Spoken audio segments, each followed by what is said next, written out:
President Donald Trump says the U.S. will run Venezuela until a safe, proper, and judicious transition can be arranged. This follows an overnight military operation which saw Venezuelan President Nicolás Maduro and his wife seized from the capital, Caracas.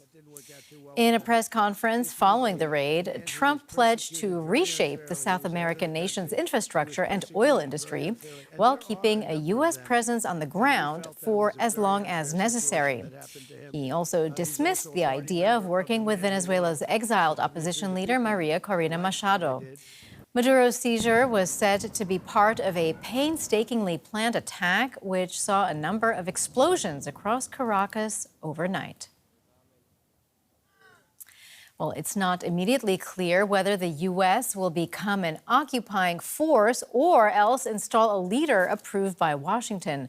Donald Trump provided few details about just how Washington would take over running Venezuela and its oil reserves at his press conference a short time ago in Florida.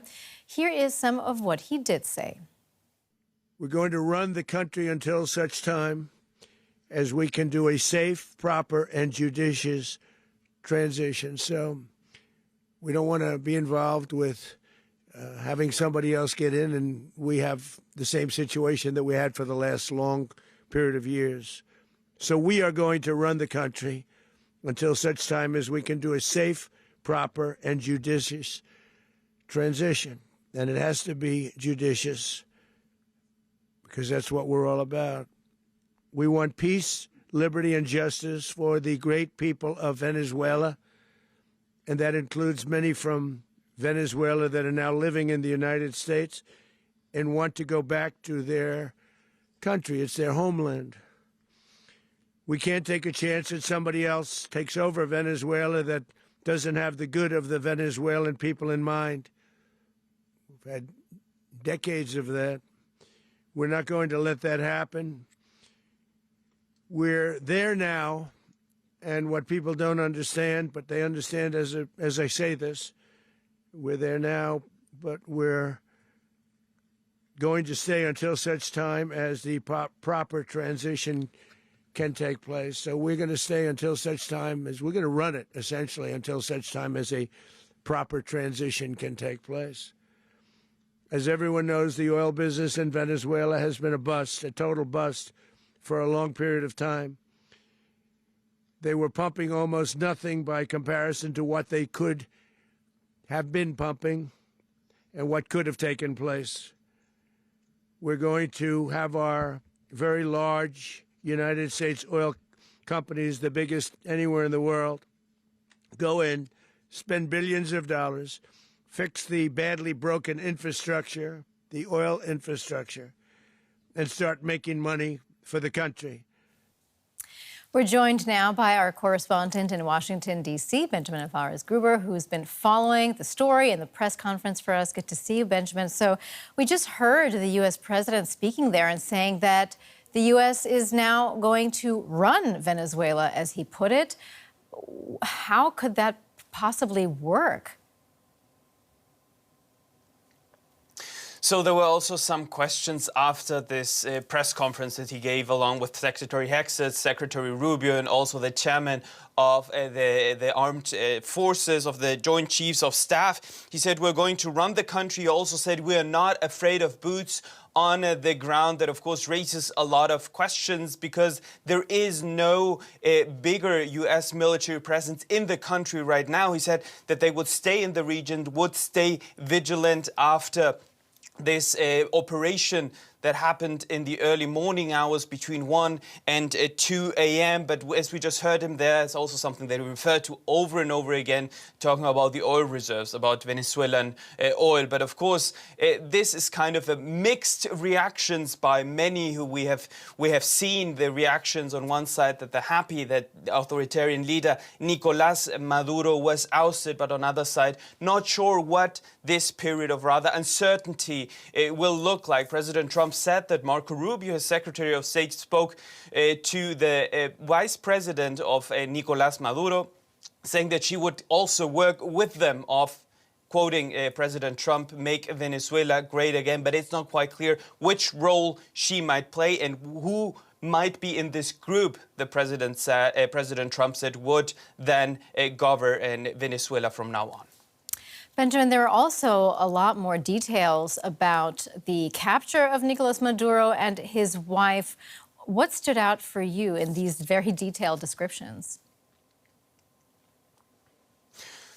One thing is that this does not happen from one day to the next. There are a month of intelligence gathering. We know that CIA was closely connected to sources within the inner circle of Nicolás Maduro. This happened, of course, with this military buildup that we've seen throughout the last month with fighter jets, with the Gerald Ford, the world's largest aircraft carrier.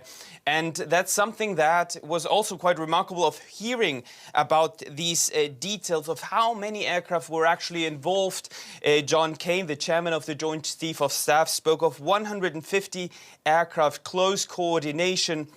And also, these were talking about bombers, about fighters, about surveillance that were airborne in operation that lasted for more than 2 hours and 20 minutes. And now we're getting some more pictures also with President Trump's Truth Social post showing Nicolás Maduro on board the USS Iwo Jima, one of the ships in the region. But that also, there was something quite interesting. We heard it by sources, by US media before, but then had confirmation.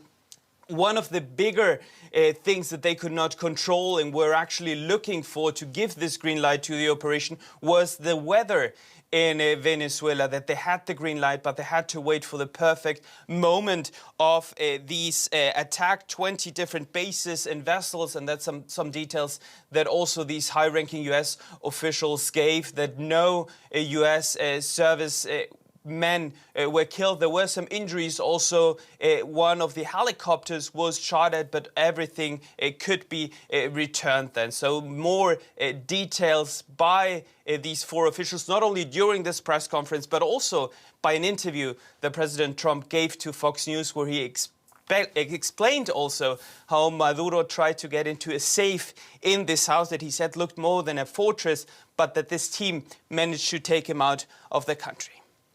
Benjamin, the president also mentioned that Congress was not informed of this military operation ahead of time. President Trump saying otherwise Congress would leak, or that this was the nature of the operation made that impossible. But what have been the reactions among lawmakers in Washington to these developments overnight in Venezuela? So there were early reactions by one of the top-ranking Democrats in the House Intelligence Committee. He said that while Maduro is the illegitimate, I would say was the illegitimate leader of Venezuela, he said that there was no plan to what would happen with Venezuela, with the people, with the country afterwards, once this was achieved, and that Congress should not only have been informed, but should give the green light to this operation. You said it there. Marco Rubio said Congress was not informed. He called this largely a law enforcement operation. There will be not only Democrats, but also Republicans saying that this was not a law enforcement operation. Trump said Congress will leak that, but we can expect that there will be pushback not only from Democrats on Capitol Hill, but also from Republicans. And we'll still need to see how his base will react to that, by a president that campaigned basically of saying that they will end the US's endless wars, military interventions abroad. And we can also expect the White House trying to defend this decision, saying that it was actually impacting US national security. That was DW's Benjamin Alvarez Gruber reporting for us from Washington. Benjamin, thank you.